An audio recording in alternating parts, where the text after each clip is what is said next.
Someone once said that you have to know where you've been to know where you're going.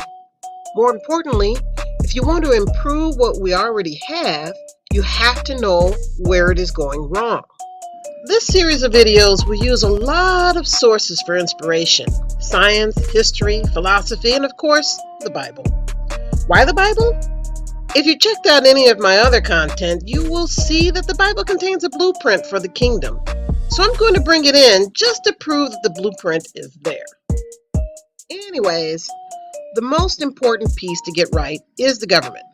If you leave it in the hands of one person, like a king, occasionally you'll get a benevolent despot. But most of the time, you're just going to get a guy who's looking out for his own interests. And he'll always look for ways to stay in power.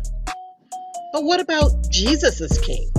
That sounds like an awesome idea at first, until you realize that Jesus ran away from the people trying to make him king. He finally decided to give the people what they wanted because he knew they didn't understand what it takes to create a kingdom of peace. He immediately entered into Jerusalem as king, knowing he would be killed for doing so. The people forgot that Jehovah did not want them to have a king like the other nations. So what about democracy? The original idea of democracy proposed by the Greeks was one vote per person on every issue. However, the Greeks abandoned the idea and never implemented it, claiming that the rich would just buy votes or pressure the poor to vote for things that would benefit the rich. All democracies would eventually become an oligarchy. The representative government of the United States fared little better. The true vote is actually decided by the electors rather than the people, allowing anyone to influence an election through a few key people.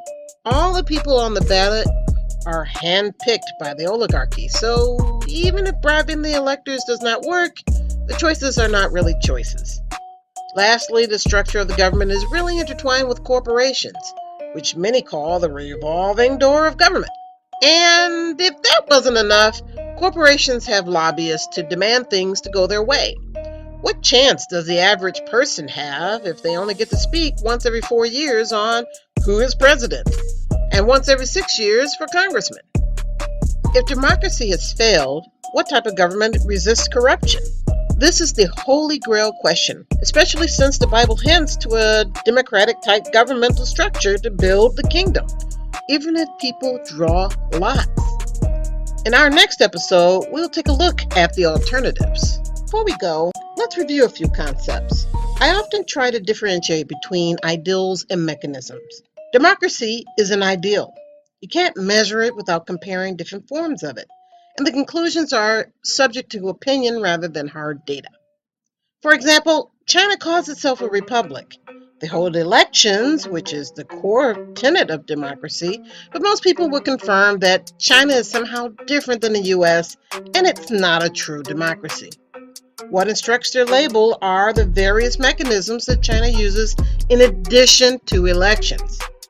Later we will talk about mechanisms, which gets a little deeper into the different ways that a democracy can work. An example of a mechanism is using the elector system rather than using the popular vote to choose a president. The Founding Fathers included the mechanisms of electoral voting to prevent mob rule. Electors allow the elite a backdoor to influence the final result of a vote. Well, that's it for today. Hit like and subscribe to get notified as we drop more content.